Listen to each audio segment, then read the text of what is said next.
naman? Oh my God! Ah! Everybody! We have a visitor! We have a visitor, you guys! Ang matatakutin na sina Lela at Carmel lumapit sa mga kasama. Ikaw? Ito, si Lela. It's okay. Punta raw ito kay Bella. No way! Di kita susundan. You chase him! You have to follow him. You have to chase him. Hatid kita. Kaya, man. Believe in yourself. Believe in yourself. Bro. Oh. Carry yan. Oh.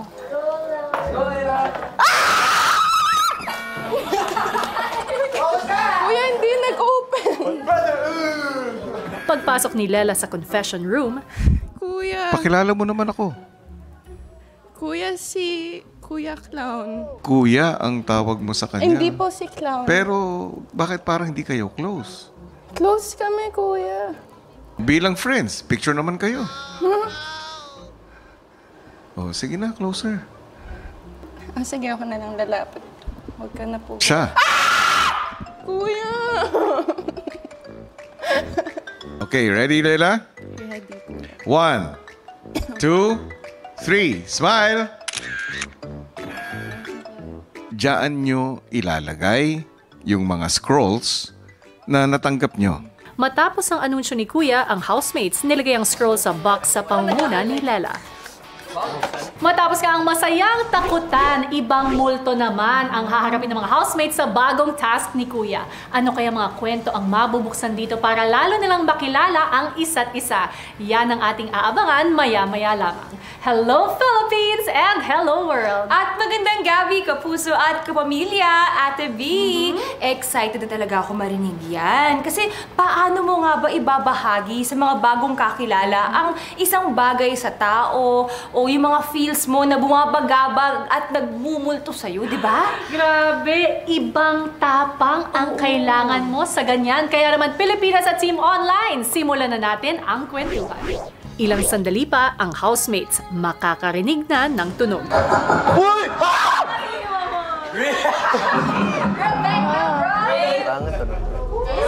Start. 27 ngayon. 26, 27.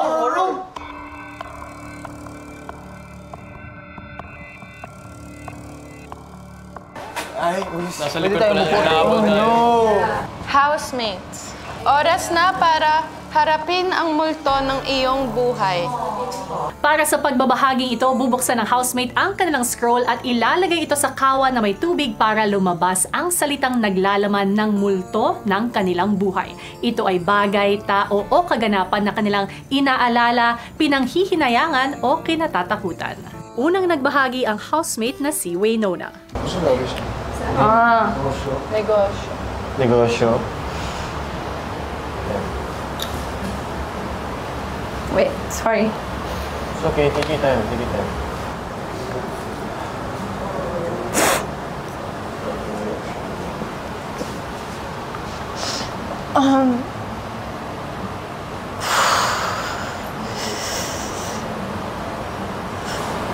May business yung parents ko. And then, nagka-problem. Like, nawalan kami. We don't even know what we're gonna eat. Even up until now, dude, we're struggling so bad. Nung time na yun, kakapasok ko lang din sa Sparkle. So, parang I had to grow up agad and be more mature. Wait.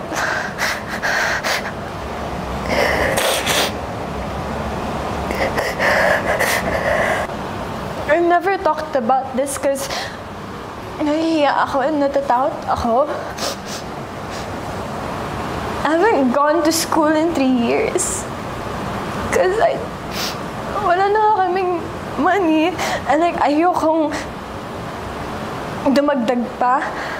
But you know, I'm happy because yung older brother ko, I got to bring him sa college. It's first year. And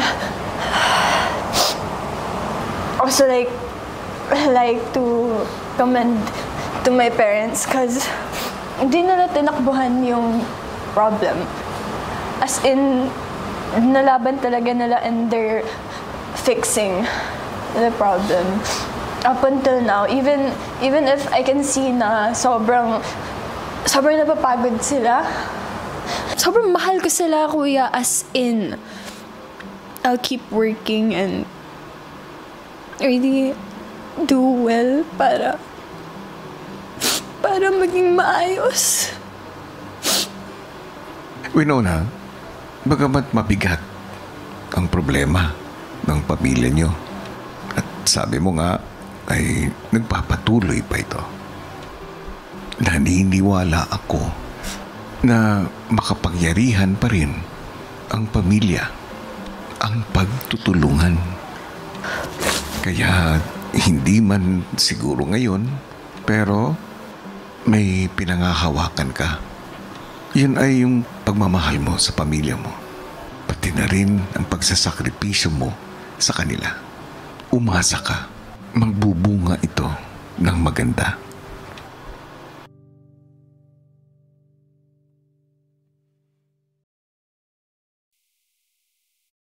Sa pagpapatuloy ng kanilang kwentuhan, sunod nang nagbahagi ang ilang boys ng kanya-kanyang multo sa buhay. Grade 2 ako noon. Boring day sa school. Nagsha-sharpen lang ako ng pencil the back of the class. Tas ako, inisip ko lang, I wanted to test out yung sharpness ng pencil. Tas bigla na lang, my friend's arm is right there. Ba't di ko na lang i-testing? Hindi ako psychopath, guys, ha. I did it kind of fast. Pag ganun ko, I stuck there for like 1 second, sinalis ko. After that, na-suspend ako sa school that time for like 4 days, I think. The next days, nang nakakabalik ko from suspension, hindi niya ako pinapansin. He's literally not talking to me. Couple months passed by na hindi kami nag-uusap. So, ayun, na nag-apologize ako, everything went back to normal. Mag-travel. 18 ako. My mom just had a message na they needed people to work. I was able to work in Japan. Lahat ng kasama ko doon mas older sa akin. That was one of my travel stories that really changed the way I think.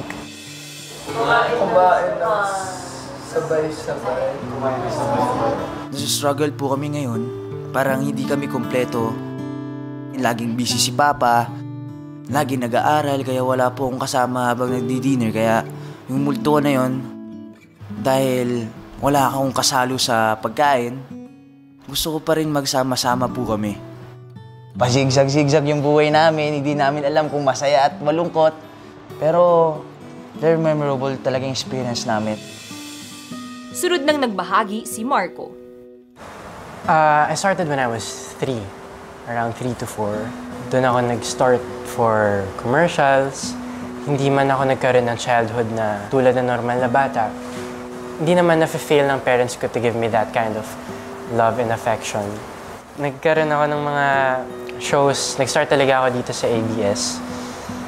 And imagine growing up in front of everyone. I was 3 years old. I had to read lines. I had to perform. I had to play with my emotions and all that. But for me, during that time, it was all fun. All my life, I've been working and I wanted to. It's not something that i-regret ko in the future, but being a child actor it's really hard kasi you have to live up sa expectations ng tao sa kung ano ina-expect nila from you. And me, I have my personal things going on, like my brother. Yung brother ko kasi, dahil sa dami ng ginagawa ko, yung, alam mo yung feeling na parang, yung brother ko, wala naman siyang ibang kaibigan other than his family eh. Ngayon, nawawalan pa ako ng time sa kanya. Yeah, I'm doing well sa career ko, but I'm failing as a brother. Madalang lang din kami lumabas. I've never been to Boracay. Hindi ako nakapag-show sa Baguio. Hindi, I mean, yung mga simpleng bagay na ganun, it's something so precious to me. But dahil sa work ko, parang feeling ko natitake ko na lahat kasi ayoko nang mahirapan yung father ko. I love my family so much and everything that I do, lagi ko lang talagang dinededicate sa kanila. Yeah, that's basically